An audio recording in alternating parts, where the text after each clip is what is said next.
really good. Having a nation that we're proud of you, good people, and of this great nation. So, there is what is called the prerogative of mercy, which the Constitution gives the right to a sitting governor or a president, as the case may be, in which they extend, that right that they have constitutional right to inmates at correctional facilities, or, as the case may be, as the committee in charge may decide for the governor or the president to append his signature. So you might have people with a long sentence have their sentence reduced. It's the prerogative of mercy. But some persons might be taken off death row, converted to life sentence, reduced sentencing, or outright freedom for so many persons, as the governor and his team may deem fit. So in this case, that was what was done to some persons, 53 or so of them. My number might be rusty, but I got it right in a jiffy. 53. And 53, right? Yes. Thank you. And in Osun State, and at that time, there was a particular case that was notorious, that was popular at some point, of an individual that the video went viral of being sentenced to death or so for stealing a fowl at a place. You remember that particular situation. So that individual and some other persons has this mercy extended to them. So that individual, Adeleke'S, so, and others have been freed by the state government through the governor, through that prerogative of mercy. Now, it's one thing to have this inmate or former inmate freed. Another thing is the rehabilitation. Are they just released into the society? Imagine somebody, like in the case of Adeleke'S, I think he has been there for like 10 years or more. Many persons that have been there longer, 1 year, 6 months, 5 years, has the court might deem fit behind bars. So the moment you are going back into the public, many persons believe, and I think is in the position of the law as well, that these individuals should be rehabilitated. Now, who has that constitutional duty for the rehabilitation? Is it the family members? Is it the government or the governor that has, released them, that has that function? Is it the society? Is it their spouse? In all of this, we try to look into this, because there is an ugly situation in which one of them that was released through that prerogative of mercy, unfortunately, has went back into the life of crimes. He has been caught again, and he's behind bars again now. And so many persons will say, who is to blame? Is it that individual who has been recalcitrant, who hasn't, play along or cooperate or, hear the words of the committee that, even the immigration officers will tell them, please be responsible, or the government that has that responsibility to rehabilitate first after freedom, rehabilitation, and then they are gradually, released into the society. We'll look into that. So there is an organization, non-government organization, who has taken that up to say we must do better as a people, as a Committee for Defense of Human Rights, and especially in Osun State. We have the coordinator here, Comrade Emmanuel Olowu. He joins us in our studios. Good morning. Good morning. I'm glad to be here today. Thank you very much. And, I'd like to say good to see you again. It's always good to see you, but it's not a good feeling to know that somebody that was released just in December is back in the life of crimes. And that's what we're talking about today, rehabilitation of inmates, either the ones that were released by the government or the ones that have their jail time served and all of these things. But in this case, we are talking about those 53 that got the prerogative of mercy. And so it's a sad situation to know that less than 2 months, the guy is back in the street, has committed crime, he has been caught again, and he's behind bars. Now, some will say, who is to blame for that? Let me start from there. Because your committee is taking that up. Yes. So who is to blame? In line with my perspective about life and about governance, I will always hold the government responsible for some certain failure in our society. In this case too? Yes, in this case, I'm holding the government responsible. Why? Because the government itself has given a chances where people can hide under a particular issues and say, because we weren't rehabilitated, because we did not know. And part of Would that be fair, comrade? Because a government who deem it fit through a governor to extend the hand of mercy, if actually the governor hasn't done that, there is no law under the heavens that say you should. Yes. But you extended that mercy to these individuals. And now one of them has misbehaved. At least that's what we know. Yes. We don't know if there are others that are having that plan. And you are still blaming the government for being merciful. No, it is not just, you see, we have to move away from the time of emotions. Over time. It's not emotion, yeah, it was an action of mercy. And you are blaming the government for that. We have to blame the government because the government has failed in the area of rehabilitation. I was talking about emotion initially. You see, the government might have done it out of emotion, out of being sympathetic about the old situations. There will always be a reason why that is Yes, done. emotions is there. But after the emotions, there are responsibility that the government has to also take. And part of the responsibility that is expected of the government is to embark on the rehabilitation exercise to ensure that this set of people let's get something right. You keep mentioning the word emotion.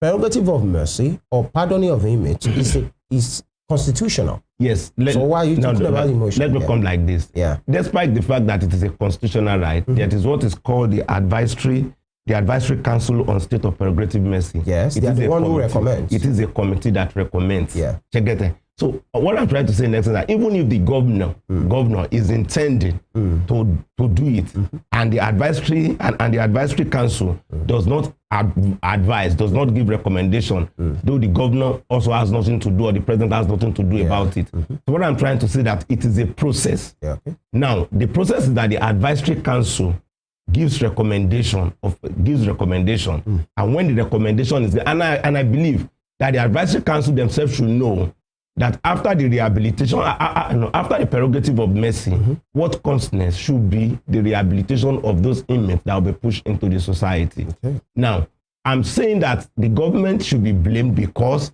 they have failed. And as a matter of fact, we must not always see a government in the angle of being failing in whatever it is doing. If as an individual, as a private establishment, as a private individual, you are failing in business, you are failing in whatever area you are, the government does not have what it takes to fail, because the government has all what it takes to bring in resources together, be it the financial resources, be it the intellectual resources, to do things in the right way. Okay. So that is why I'm holding the government responsible. Now, Professor Pius, I've forgotten his surname, said that Nigeria is a country where there is always a chance, where people have the opportunity to say it is because there is no light. He said, when I traveled abroad, I don't always have any reasons. I don't even have any reason. You don't have a chance of saying it is because of electricity. It is because of hold up. It is because of this. So what I'm trying to say is that the government must not always give a chance where individuals will come and say it is because the government could not do this. It is because these are not put in place. So what we are trying to say in essence is that the government has failed by not ensuring that these people are rehabilitated before being pushed into the society. Okay, when you talk about rehabilitation, now we know that it's probably to put them through a process. Also, aside putting them through a process, is there any means or is there something that is going to be set up for them? Because looking at the case, it said one of them went back to stealing. It means that there was no form of nothing was set up, or he didn't have anything to fall back on. So is that also part of the process? No, you see, the rehabilitation exercise, when you look at it, they said, the law says, after they have been given the prerogative of mercy, they will be taken back to a government facility where they will be rehabilitated. And when we are talking about rehabilitation, we have to also talk about what they will start doing immediately they are out into the society. We must not keep a man to be idle, not doing anything. We have to engage them. What can we do to engage them? And part of the letter we sent to the governor, we had to copy agencies. We copied SMIDAN. We copied the National Directorate of Employment of Osun State, because we felt that these two agencies are agencies that if the government should incorporate them, it is going to help in making them have skills.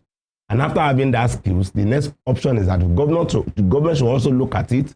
How can we empower them to make them start something? So the essence of rehabilitation, and when you go back to the foundation, you are going to discover that every of those people you see go to crime, there are reasons that led a lot of people to crime.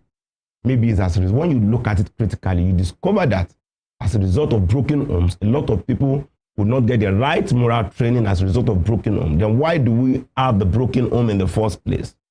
The economy is there, affecting families as we speak. So part of every of these things culminates into people growing up to be strong-hearted, hard-hearted, daring, and felt we can go to prison and come. But what we are trying to say in essence is that it is the duty of the government to rehabilitate these people and to put them in the right sense of life. Okay.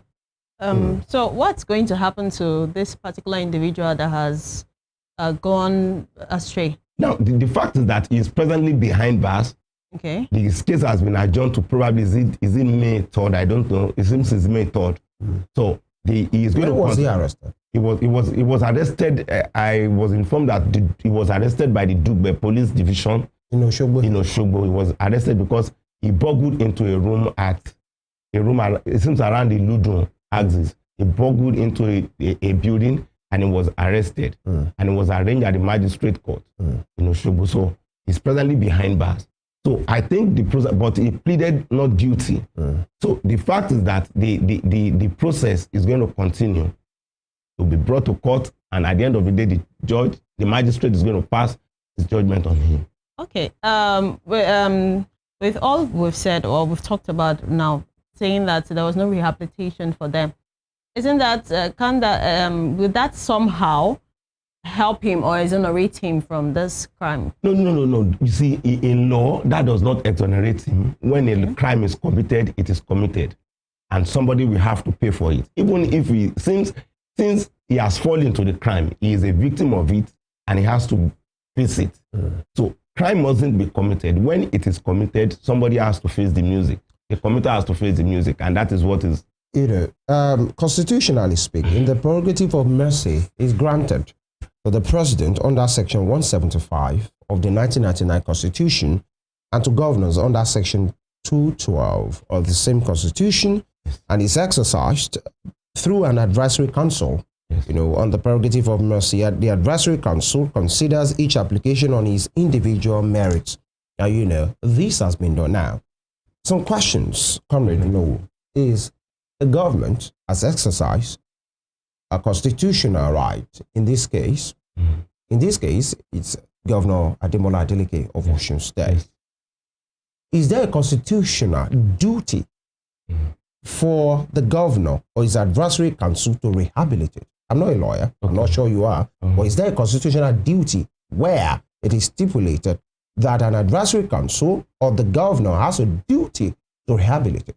Now, if we are in the constitution of speaking to fact this morning, in the constitution of the Federal Republic of Nigeria, we do not have that. But when we now move into the administration of criminal justice, 2015, which Osun State domesticated in 2018, it is clear. And in that, it says here, it's talking about Section 463.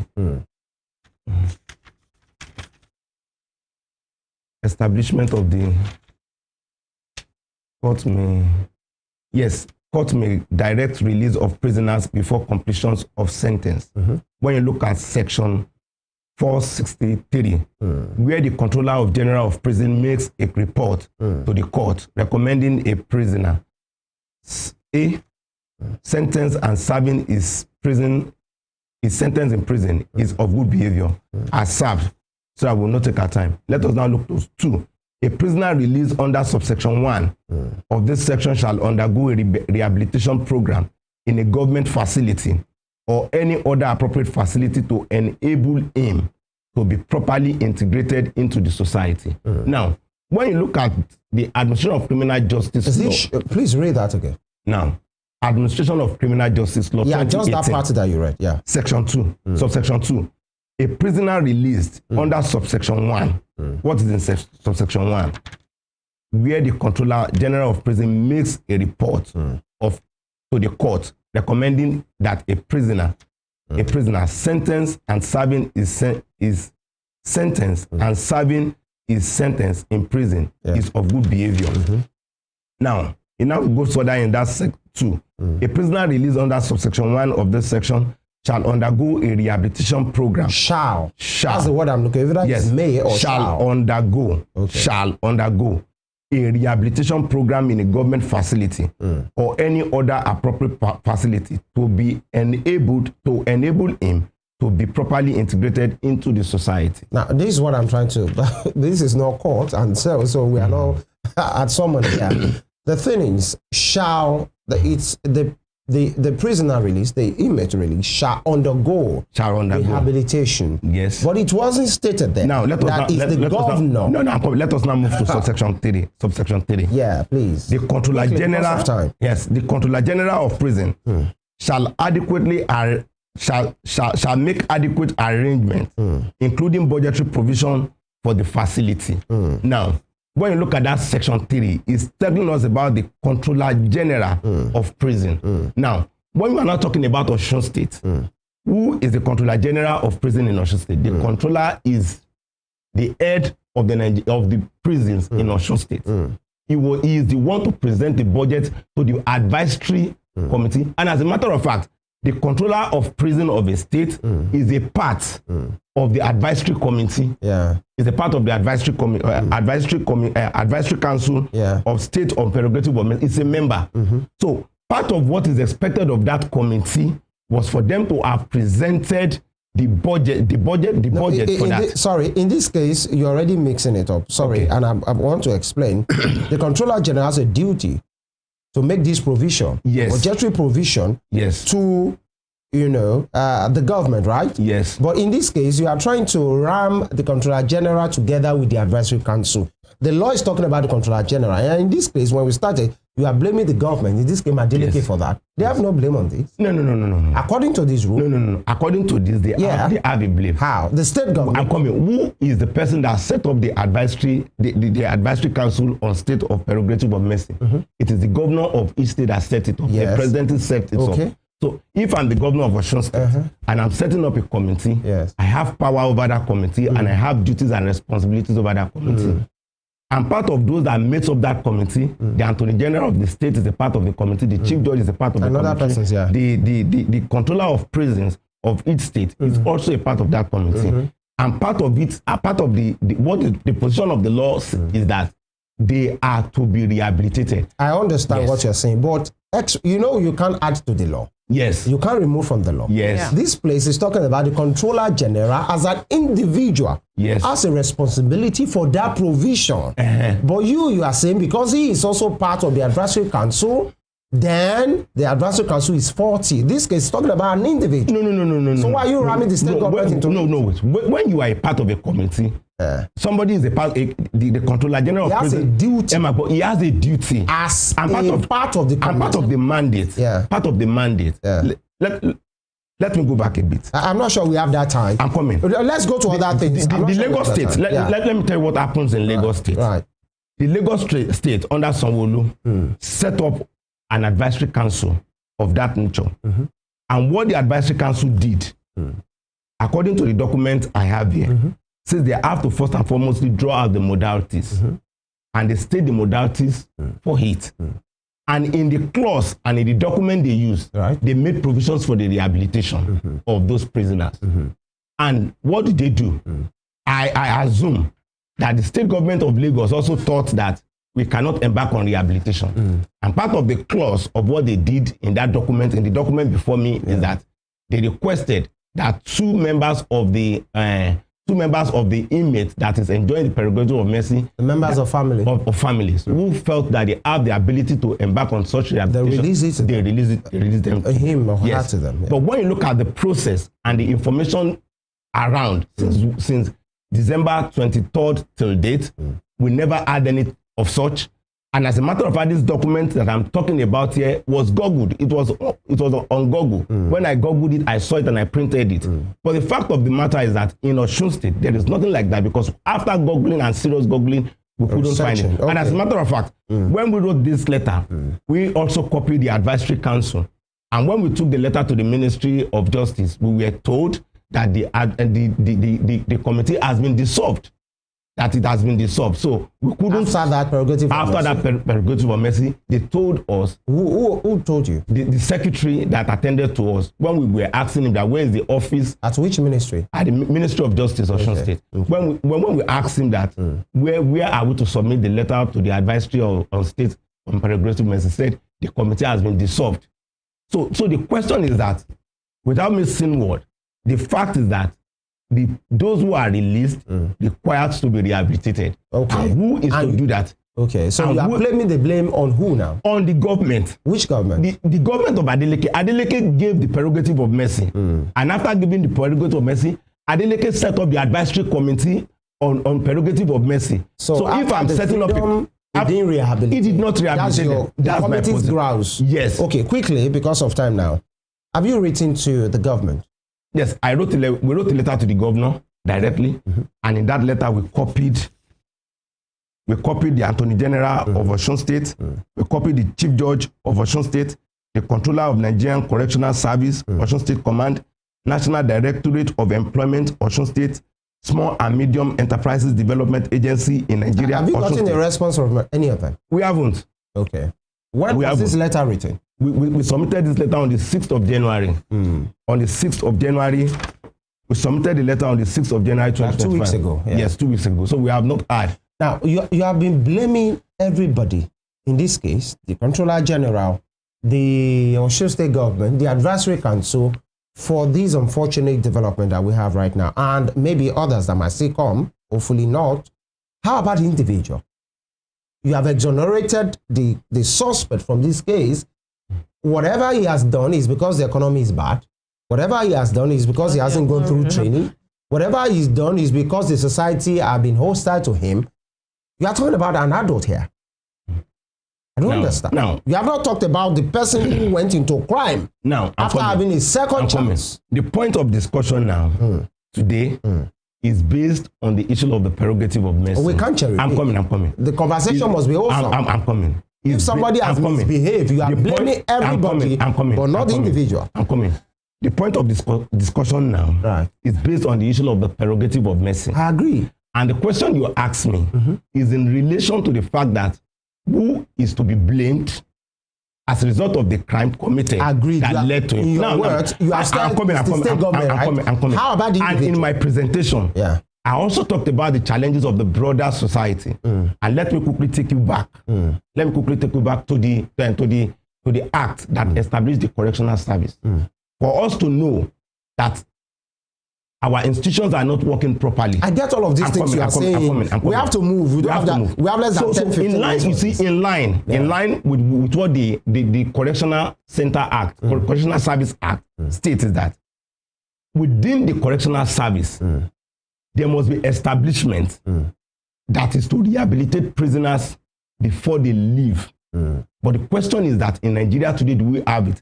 Let me quickly point at it. They said here, it said, in accordance with this provision of Section 1, correctional service shall be established and run a designated custodian centers, industrial centers equipped with modern facilities. You have established this. I'm coming. I'm trying to make you understand that within the correctional center itself, Adibin, we are in a country where institutions are working.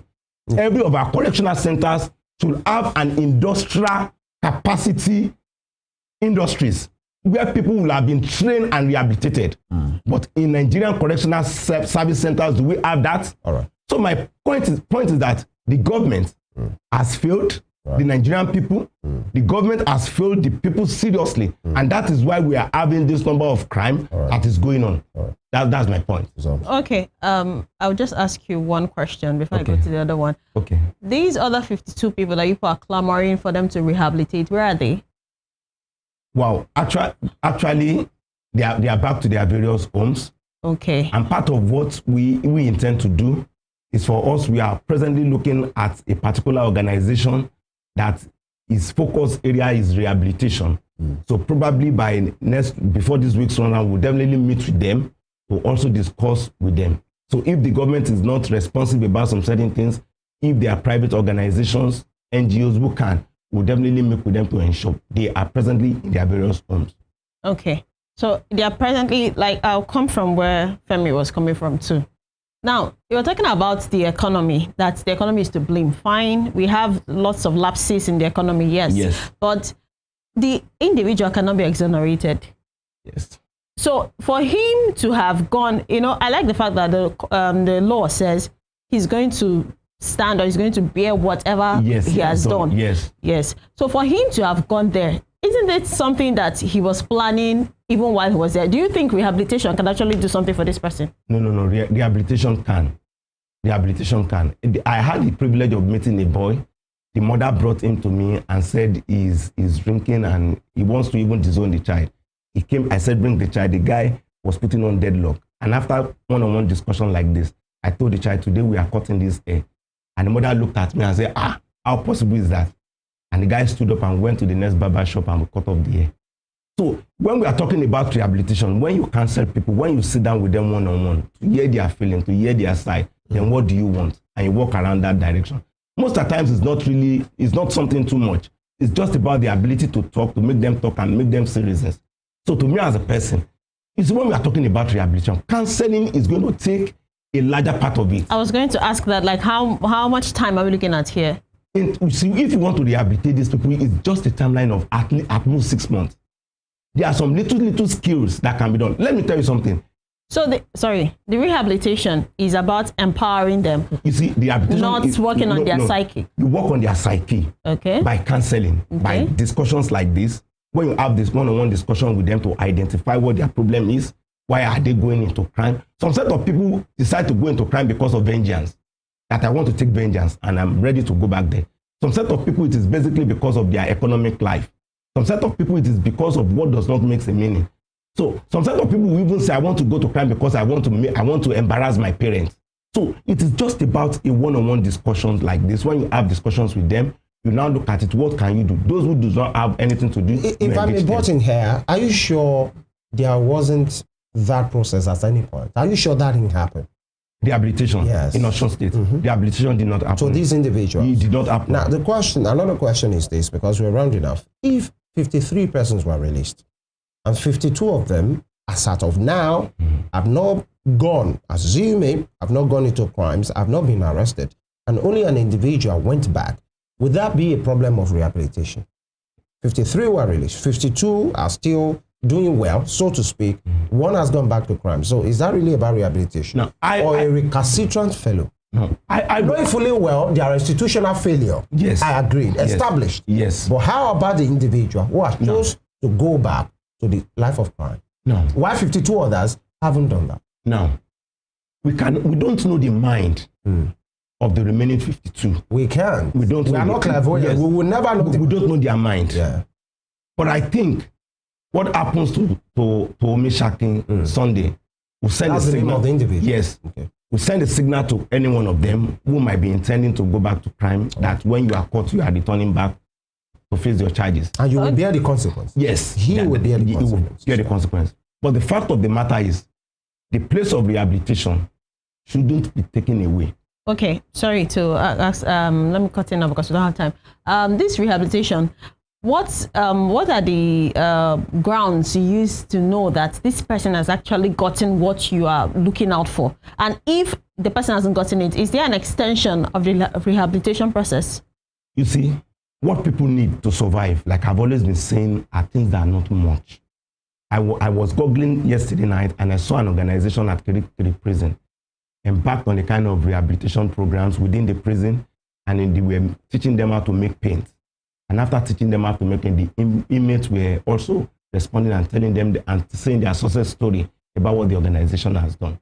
What I'm trying to say is that all what we need to put these people in place cannot be more than 6 months. Much of counseling, much of one-on-one. We must do that. And we must do. I understand perfectly. And look, the NDA, for example, as the NDA, the Directorate of Employment, knows every of these agencies that can train people on skillful things within 6 months, within 3 months. So when we engage every of these our agencies to work for us, the federal government is paying them. What the government only need to give to them to work for us is just a little, a mega amount of money. Point noted and point taken that we have institutional a failure here. They are supposed to do that. But then one will say there are bandits, terrorists, suspects who put their hands in the air to say we have surrendered. And the military, the federal government had a program for them, possibly still has a program for them, you know, to rehabilitate. They go through so many processes and all of these things. And at the end of the day, you still see some of them go back into that life. So is it really about the rehabilitation, you know, or an individual who is ready to make use of the second chance that he or she has? No, you see. You know, that's a fact. No, many of these rehabilitated bandits go back to go and kill their parents, to go and kill the individual who gave them up, and they go back into their life. Now, I had the privilege of reading a book. You cannot compare. We have like a minute to go, you see, you cannot compare the issue of banditry. No, we are talking about crimes. Yeah, come. You cannot compare the crime of banditry, terrorism, to all these simple offenses that we talk about here. Before somebody can be induced into terrorism, into banditry, into Boko Haram, it is a long process. So you don't think so? It's a long. You see, the book, I've forgotten the title of the book. When you read the book, it's a form of they indoctrinate them because it takes, when you are there, to leave that place is difficult. But my question is that, my answer to that is that you cannot compare both crimes. You cannot compare. I'm not comparing. I'm only speaking to you cannot the compare readiness of an individual to change. You see, when you look at the nomenclature of the northern part, where we have virtually a lot of terrorists, a lot of banditry coming in from, they have a challenge. And the first challenge they have there is education. The second challenge there is abandonment. The first challenge is abandonment. Their parents has abandoned them for a very long time. All right. Before they go, they abandon them. They do not have education. We have to go. Before somebody now adopts them, put them somewhere for like 1 year, train them, tell them what to do, give them instructions. All right. It's feeding them. Point noted and taken, comrade. I think why we agree, I don't know if the viewers agree that yes, there are institutional failures on this matter, and you have started the process to write to those involved to say, please rehabilitate these individuals. Maybe it's never too late. Call them and rehabilitate so that they don't go back. There will not be any relapse. All right.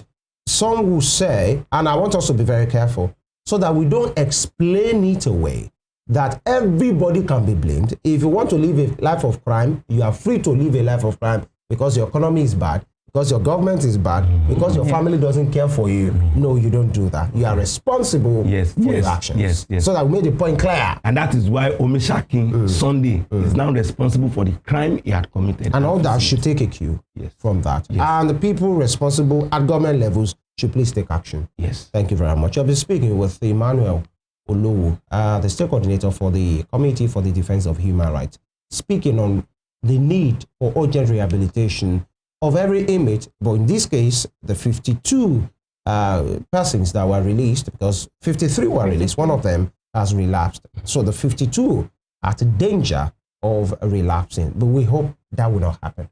Thank you very much for being here today. We take this quick break. When we return, we'll speak to other matters. Stay with us.